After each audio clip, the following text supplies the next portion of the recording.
Free भी कर जाती है। वालिदैन ने फीस दी है, उसमें से आपने आधी खा ली, आधी ऐसे दे दी, इस तरह चलता रहता है। ये सिस्टम भी, लेकिन हकीकत में वो नुकसान करता होता है। कमाने की उम्र या पढ़ने की उम्र क्या होती है? आप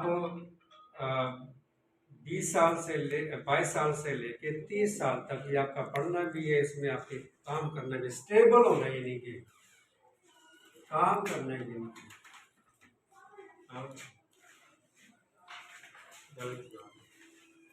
अगर वाकई ही एक्सपर्ट बनना है ना, ठीक है ना, मैं यहाँ 12 साल मैंने अपनी ज़िंदगी की गुजार दी यहाँ पे। मैंने नहीं देखा कि मुझे थोड़ी सैलरी मिलती है या ज़्यादा सैलरी मिलती है, मैंने नहीं देखा। लेकिन मेरा एक्सपीरियंस ज़्यादा हो, काम करना आ गया। और आपके माइंड में भी ये होना चाहिए या होगा कि यार सर से बड़े एक्सपर्ट हो।